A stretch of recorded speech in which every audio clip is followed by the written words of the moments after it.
Part of our health is influenced by how connected we are with those around us. And perhaps the authenticity of our relationships can have a greater impact on our health than we even realize.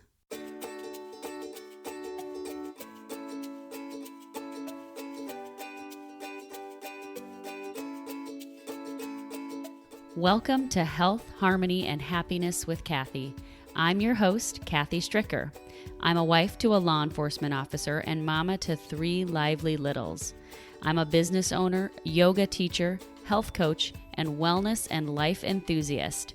And what I really like doing is connecting others like you with resources that could bring you health, harmony, and happiness on your life journey. These 3 elements are a result of that inner light that flows naturally through you and brings contentment. They happen when you seek to live mindfully as your best self and tune in to following this inner guidance. May this podcast serve as a nudge to discover tools that could help you on your path towards more conscious living.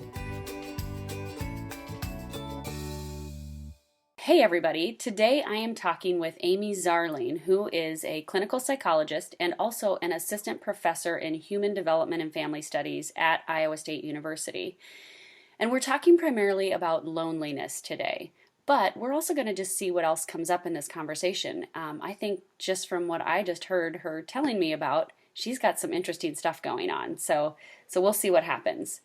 But before we get into the interview, I want to thank each one of you for being here. I hope that the episodes that we are bringing to you are giving you some little nuggets that you can begin to implement into your life right now or tuck away for whenever you're ready. Remember that this show is all about helping you discover ways that you can cultivate more health, harmony, and happiness in your life. Consider what those elements mean to you.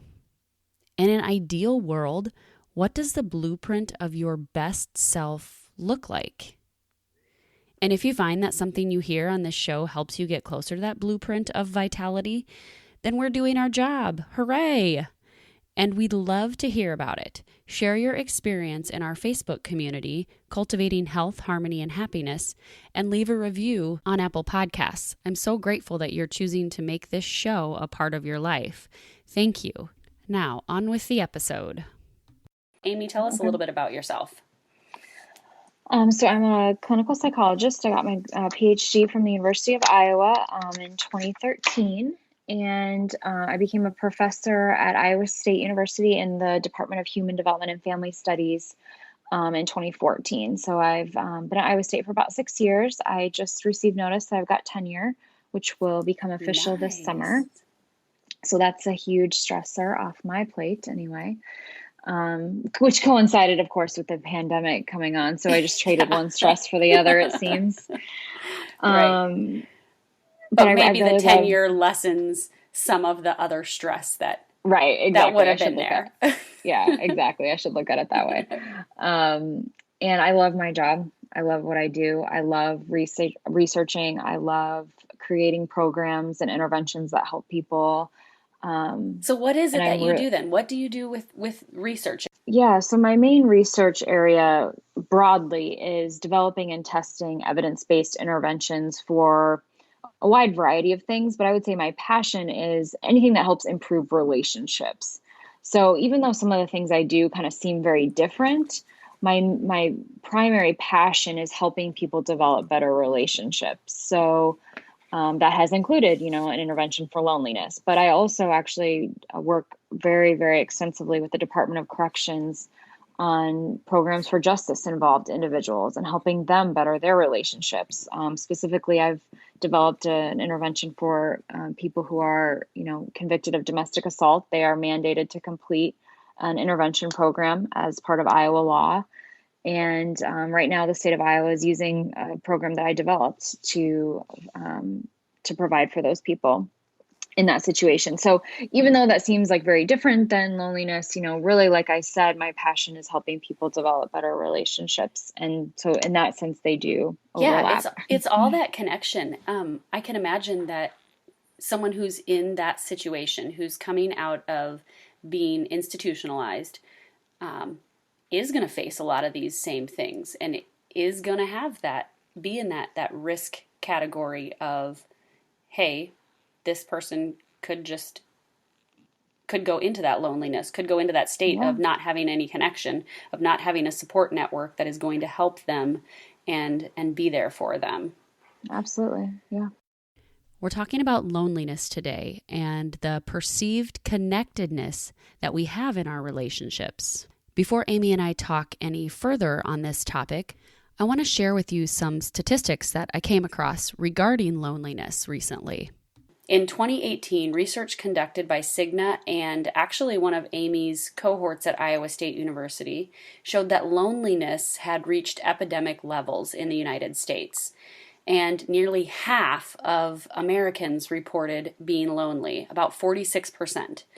That's huge. It's kind of a startling statistic, especially considering now we're in this time of social distancing, and whether or not it's actually happening for some, it may mean that people are in more isolation, unintentionally or intentionally. But honestly, as much as we try to stay connected and use technology, there's people out there who don't have that access and who maybe don't have those networks to stay connected. So the isolation becomes even more, and loneliness has the potential to really, I would think, get a lot higher, skyrocket. I don't know. That's something that we're gonna dig into maybe a little bit. Wikipedia defines loneliness as an unpleasant emotional response to perceived isolation. So there's that isolation. If we're already being told, you need to stay away from people, then that risk of loneliness, I would think, is a little bit higher. But loneliness could also be connected to not feeling like you have intimate relationships, or not feeling like you have those close people or friends around you to connect with and to interact with, right? Mm-hmm. Right, right. So I would say it's more about, the quality of your relationships than it is the number. Okay.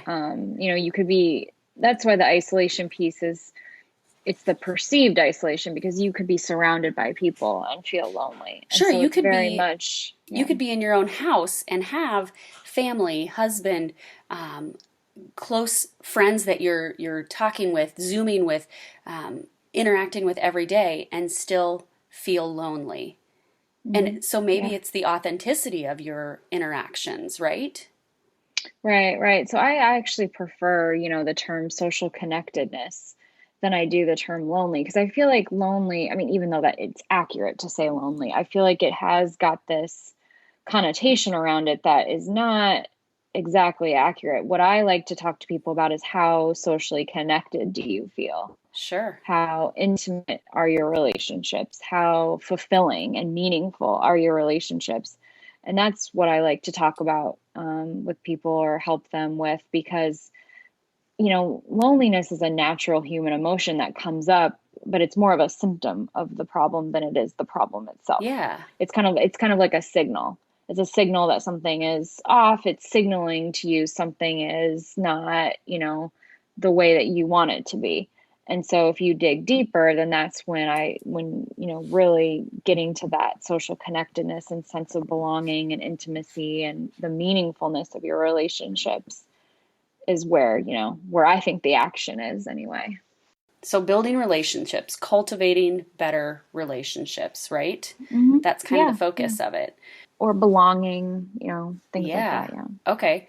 Tell us more about that. Well, I'm not really a loneliness researcher per se, but from what I did some research on it to develop the intervention for it. And I mean, I think, the best way to think of it is that in some capacity, the person is not satisfied with their social relations, either in number or in quality. I would say it's often both, number and quality, but sometimes it's one or the other. And it is their, again, that word perceived is important. It is their perceived feeling. It's not something that anyone else can really label or say just by looking at someone's life or their relationships. Right. in other words, it's not really an objective Sure. thing. So It's very much it's probably personal. hard to identify then, right? Yeah, So it can be. is it sometimes mistaken for some other mental health disorder um, Yeah. or issue? Yeah, I mean, I would say it's most commonly confused with depression. Sure. Um, So what are some of the indicators of loneliness or that disconnect? yeah, I mean, really just what we said, that the person is, not satisfied with their relationships in some way and feels the lack of social connectedness. I mean, and when you start, I mean, that's really the only way to figure out loneliness. Now, depression has all sorts of people who are depressed can be lonely, and people who are lonely can be depressed, but they're not the same thing. And I mean, depression is an actual clinical diagnosis, loneliness isn't. Right. Loneliness is really quite simply a feeling. Depression is a lot more than a feeling. It's a lot of additional things that have to go along with that to be officially depressed. Sure. Whereas loneliness is truly just the person's report of a feeling. So what are some of those Um, interventions then that you would use to help someone overcome this feeling? yeah. So a lot of what I focus on in my interventions and programs for people who are feeling lonely is behavior. So like I said earlier, I really view, and my philosophy is that loneliness is a signal that there's a problem. It's not the problem. And so my interventions aren't about getting rid of or eradicating the feeling of loneliness, because again, that's sort of the signal to you telling you that something needs to change. Right, and it's a It's sim- feeling, and it's okay to have bad feelings. It's right. okay to acknowledge those or experience Mhm. them, but you Right. have to acknowledge them and then take action to Right. feel better, right? Right. Right. I encourage people to look at it, the lights on your dashboard on your car, they give you important information about what's going on with your car. You wouldn't want to completely take out those lights, you know. I mean, I view emotions as similar. You need to look at them in terms of what information they may be giving you. And to me, the feeling of loneliness is really information that your body and your mind is giving you about something in your life that's not going the way that you want. Sure. And so to me, the focus of interventions is on building the relationships that the person wants, which then down the road will likely, yes, reduce the feeling of loneliness. But we don't specifically target getting rid of the loneliness, because that's not the point. I mean, Right. it is, but it isn't. You know what I mean? Like, the Right. point is actually building the relationships they want, not getting rid of the loneliness, because you could easily just drink yourself into oblivion. Oh, you don't feel lonely anymore. Well, that's not healthy. So it's Right. not about, getting rid Masking of the it or, loneliness per se, if that makes sense. Right, right. yeah. Yeah. Right, because Um, there's lots of things you can do to get rid of certain feelings, but most of those things aren't healthy. so what are some ways that you recommend cultivating those relationships or to create the strong relationships so that this Hmm. feeling hopefully so that you can feel better, I guess, and Yeah, feel yeah. I mean, that those authentic relationships. yeah, I mean, it really depends on the person. I mean, I can give you sort of general things, but it really depends on the person. And I'll give you an example. So there are some people who are lonely who have like trouble making friends, trouble in relationships. And these would be people who maybe have challenges with like social skills, or they tend to view social situations as threatening, or um, maybe they feel vigilant, always kind of looking for like, oh, does that person like me? Oh, no, they must not like me. They didn't smile at me. So there are people that kind of struggle with those things. And my, interventions and work with them would look differently than someone who, say just moved to a new town and hasn't been able to form connections yet. Like Sure. it can look very differently. Like, for example, college freshmen are some of the loneliest, one of the loneliest groups. Yeah. And a lot of that is because they moved from, often close knit communities to, huge communities where they haven't had a chance to connect yet. And so, like, my interventions and my work with people would look very different depending on sort of what is leading to the lack of connectedness. Yeah. So where I would first look though is if they have certain thoughts that are preventing them from trying to connect with people. So for example, if they have the thought like, well, I'm not good enough, no one will ever love me or like me, or well, I'm just going to make a fool of myself. So I would kind of be working with the person to kind of identify if those kinds of thoughts are going on. And if so, I would work with those thoughts first.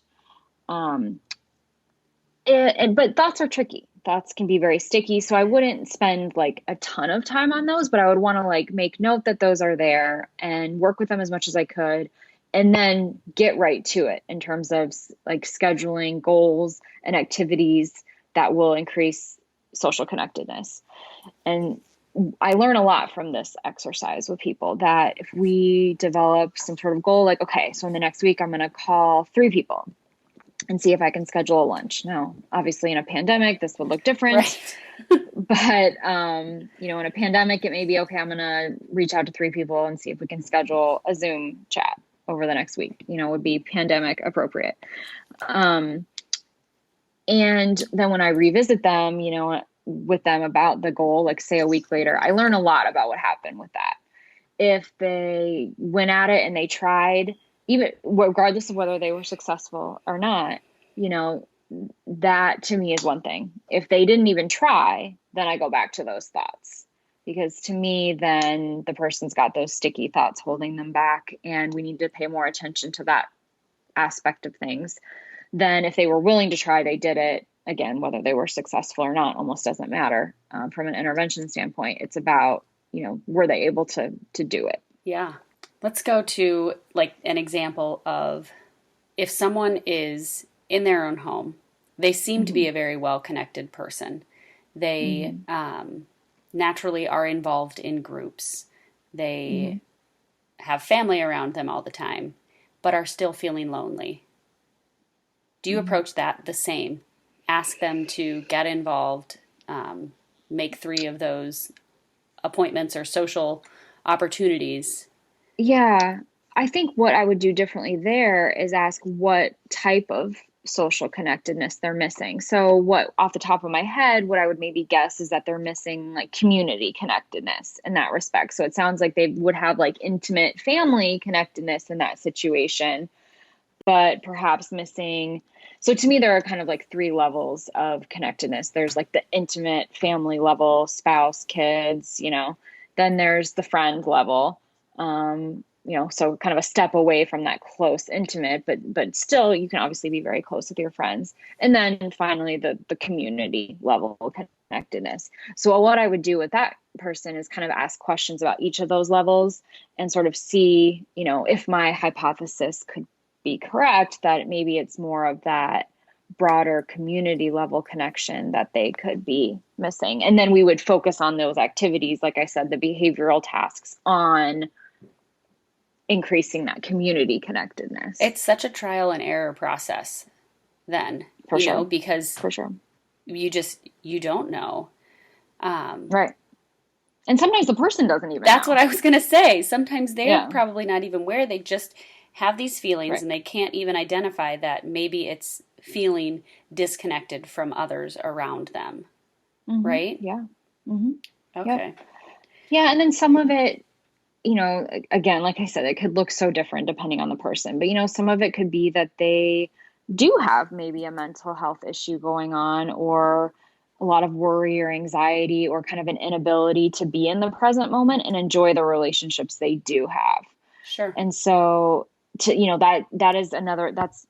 an example of the person who is surrounded by people but feels lonely because they're not able to connect. And to me, I would work with that person on being able to be in the moment and really enjoy and their relationships and be mindful of the other person in front of them and really take that time to be in the moment and focus on that person and that relationship so that they can, soak up the benefit of that, Right. as So, opposed to being in their head and not getting the benefit of that relationship. what are some little tips that you would give someone to do that or to try and maintain that mindfulness when they're Mm-hmm. present with those around them? Yeah, I mean, I think my first step with someone like that would be for them to practice mindfulness, not with another person. Like I would want them to maybe take like 5 minutes every hour, or if that's too much, maybe just a couple times a day, and work on those mindfulness skills to build that muscle. Because, for some people, it's a very weak muscle. And starting to use it immediately when you're interacting with another person might be, like trying to go and deadlift 200 pounds, Right. which wouldn't go well. Right. So I would start them on, relatively smaller mindfulness tasks. If you're working, step away from your computer and notice 5 things in the room, notice the temperature in the room, notice 5 things that are blue, and I would teach them those like smaller mindfulness tasks and have them practice those for a little bit first. And then ask them to transfer that to the interpersonal context. Once I feel like they've got some more practice there. So with another person, that would look like, just listen to what the other person is saying without thinking about what you're going to say. Notice the color of their eyes. Obviously some of this would be more appropriate with an intimate Right. family Right. member than with, someone else. But I would of course adjust it depending on who the person was for that person. There are lots of different mindfulness tasks like that. You can get pretty creative in terms of how you can help them be grounded in the present moment when they're interacting with somebody. And often that is what they need to feel more connected. Yeah. That's so true. Creating those genuine connections where it's Right. not in passing. Hey, how was your day? Great. Okay, now I'm on to the next thing. What are Right. we having for dinner tonight? This, great. And you're really just not pausing to acknowledge and take in the moment of being present with that person. Right. Right. So mindfulness is a huge component to building connections, right? Yeah.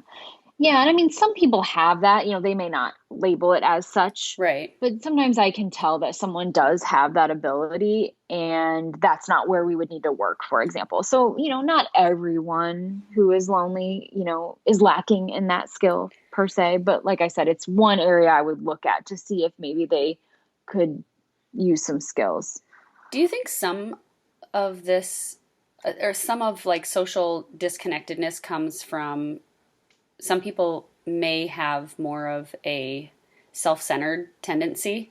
This just occurred to me. Yeah. Like, do you think that that's Hmm. even like that's out there? Yeah. Like, oh, well, if I'm only thinking of myself, then, but they Oh, don't for realize sure. that they're only thinking of themselves. Oh, And absolutely. Absolutely. I don't know. Hmm. Yeah, I wouldn't be able to tell you the exact research on that, but I Right. definitely think that that's correct in the sense that I think research is pretty clear that, yeah, the more you think about yourself, the less you're going to have less quality relationships. So we could probably Right. easily extend that to Right. loneliness, um, for sure. And that could also be why, college freshmen tend to be one of the loneliest groups because, they're still in that adolescent phase where their brain's not fully developed, and they are still kind of at the tail end of, hopefully for a lot of them, the tail end of that kind of self-centered stage. And, um, that could be a factor in what they're going through as For well. sure. For sure. Well, I'm glad you brought up mindfulness because as I wrap up conversations with people, I always ask them two questions. And one of them Hmm. actually is, what's one way that you are being more mindful right now? Hmm. You mean because of the pandemic? No, just in general. Oh. It can be pandemic or not. It can be just any way Hmm. that you are practicing more mindfulness in your life right now, as Hmm. big or as little as you want. Hmm. Yeah, I think for me, it's like the mindfulness of being with my kids all day, every day. And like, I think normally on a work day, it's such go, go, go. It's like I didn't even realize I really was only seeing them a couple hours a day before. Except on the weekends. And so now to be mindful of this extra time that I have with them, which of course comes with some extra stress as well, but sort of just being mindful of like what that actually is and what that means and how I get to learn more about them in ways that I didn't before. It's kind of amazing, isn't Um, it? But yeah. also kind of blah, Yeah, mind exactly. mind It's blowing. Like it's yeah. I don't know. How old are your Yeah. kids? 7, 4, and 1, and the 4-year-old's going to be 5 next week. So like that's kind of a whole nother thing. It's just like feeling sad about her. She was going to have her first birthday party with friends, and we won't be able to do that. And so just also mindfully guiding them through the sadness and the disappointment of not seeing their friends and not seeing their cousins and their grandparents, and like sort of being mindful in how I'm modeling for them my reactions to all those disappointments and sadness too. And definitely telling them that it's okay to feel sad and disappointed. Yeah. But balancing that with, okay, we can get through this. There are a whole lots of positives we can focus on too, not at all taking away from the sadness and the disappointment, because Yeah. I don't want to do that. I think it's healthy to feel that, like we were talking about earlier. Well, you're in a great position to really also teach your kids about the importance of staying connected and remembering that, hey, okay, we have a birthday party coming up, and you are going to be with your friends. We can't be in person with our friends, but maybe there's another opportunity to do that. So that you're in a great position also, because that's kind of what you do for your work, is cultivating relationships, even though you're working with adults, I would say probably more, right? Yes. Right. But a But lot of the teaching from a principles are young the age, same. like those are the same principles, right? Yep. Yeah. Yeah. Like a great example is my 7-year-old. She is so used to seeing her friends every day at school, and she did the after school program, and she had tons of friends there.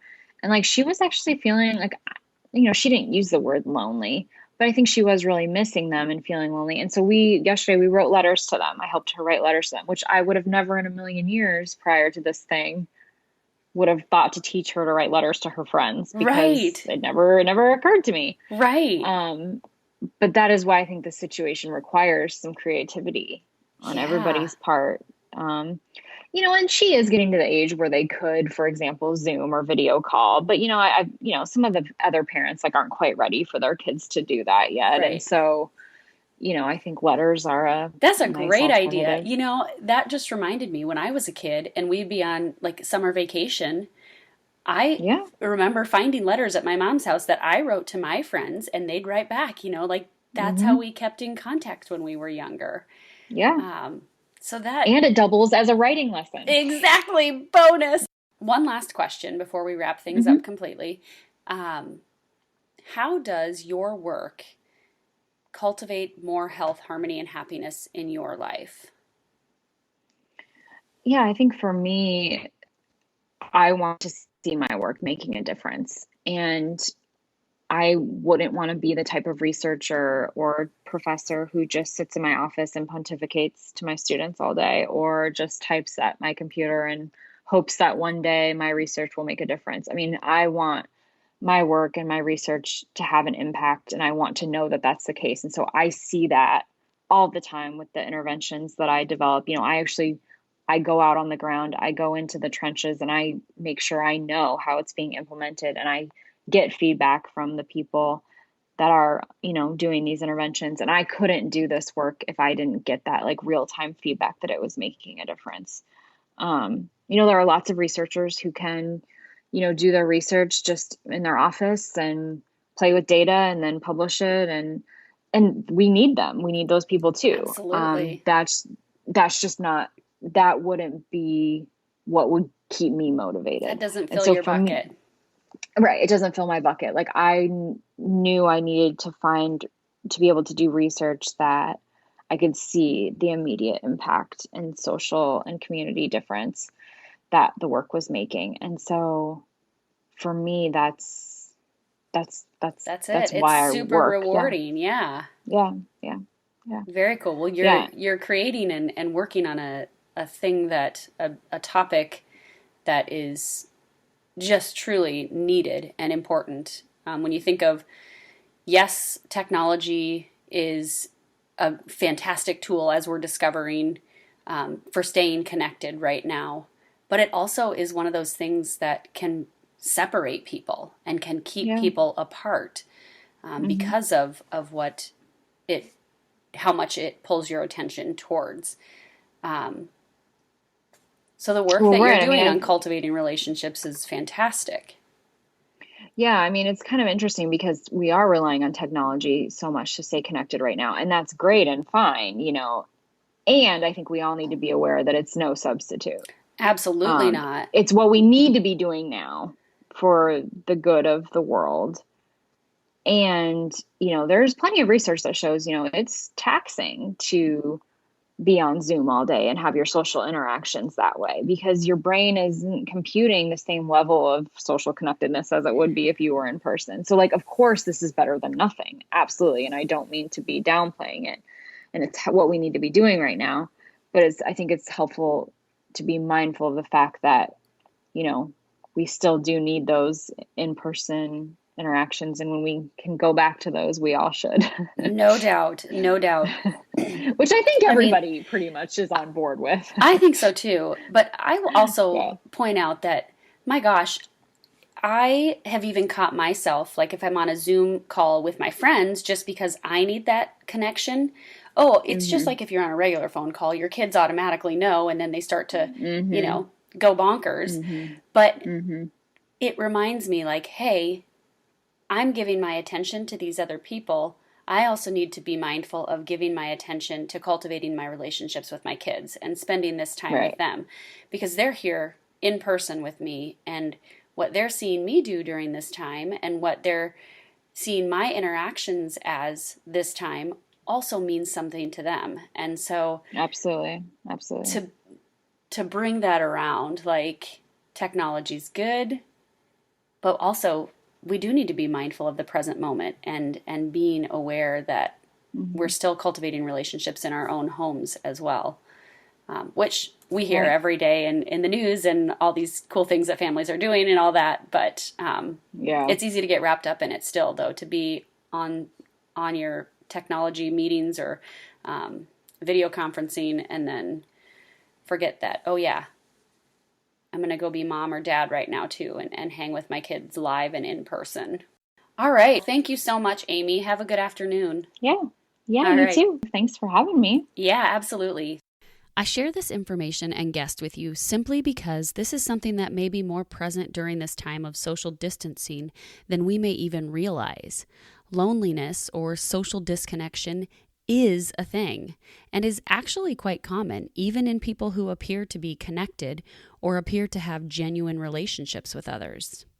According to one study I found in Managed Healthcare Executive, loneliness is often a predisposition to health decline and disease onset.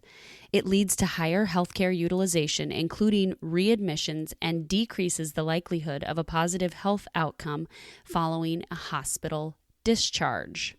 If you think about it, and may have even heard me say in the past, yoga says that the mind and body are one, not two, as we may have been led to believe. So knowing that, this information is not surprising at all, considering loneliness is a perception or something that we create in our minds. So it's probably also safe to assume that if someone is experiencing loneliness or social disconnection, it may be harder to recover if their body is attacked by a virus, and even easier for a virus to attack a body that is experiencing loneliness. Interesting things to consider during this viral pandemic. Loneliness can actually cause systemic low-grade inflammation in the body that can contribute to a whole host of other diseases and ailments, leading to an overall decline in health. So naturally, it's going to also have an impact on our healthcare industry. There's a scale developed by researchers through UCLA, and actually the professor who worked on the study I mentioned at the beginning of the program from Iowa State is one of the researchers who also worked on this scale, and it's used to assess loneliness and perceived connection. I'll link to that loneliness scale in the show notes, and you may find it helpful. But the thing to consider and remember from what Amie also told us is that because loneliness or social disconnection is a subjective feeling, people don't often realize or admit that they're experiencing loneliness. So, As we are all going through some form of distancing that may feel like isolation sometimes, it's important to know that there are social support resources and healthy social behaviors that we can all be taking right now to help those around us still feel connected. It could be a phone call, a video conference call with friends, or even a note in the mail to say you're thinking about someone. It might just take a little bit more effort these days because we aren't out and about naturally cultivating those relationships through in-person gatherings.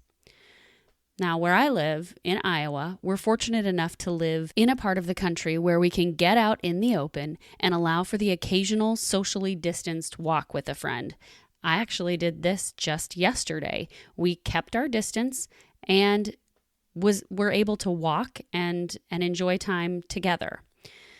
Volunteering is also another great way to improve connectedness, which may look a little bit different with social distancing measures in place, but creating a connection that supports feeling needed is a factor that can reduce those subjective feelings of isolation or disconnect.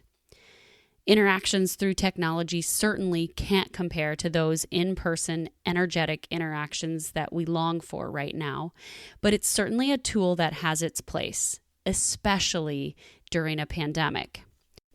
And I want to know, at any time in your life, has this sort of social disconnectedness affected you?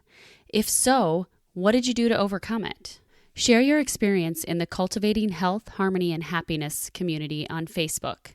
And reach out to someone today. They may need it more than you realize. Take the time for those authentic relationships that could last a lifetime. And head on over to KarenYogaWellness.com/podcast35 to grab the show notes from today's episode, as well as Amie's contact information and any other resources that we may have mentioned or talked about during the show. Cheers to cultivating more health, harmony, and happiness in your life. I hope you enjoyed today's episode. Thanks for tuning in. If you like what you hear, help us grow this podcast by sharing it with even just one other person. And it would mean so much to me if you would take a moment of your time to write a review. Your comments and feedback are what help me continue to bring you topics and guests that can help you and others on their journey in creating health, harmony, and happiness. Remember to head on over to KarenYogaWellness.com to get the show notes and links from today's episode. Follow me on Facebook and Instagram at Karen Yoga Wellness, and to continue connecting with more resources that could help you enhance health, harmony, and happiness in your own life, subscribe to this podcast. Thanks again for listening.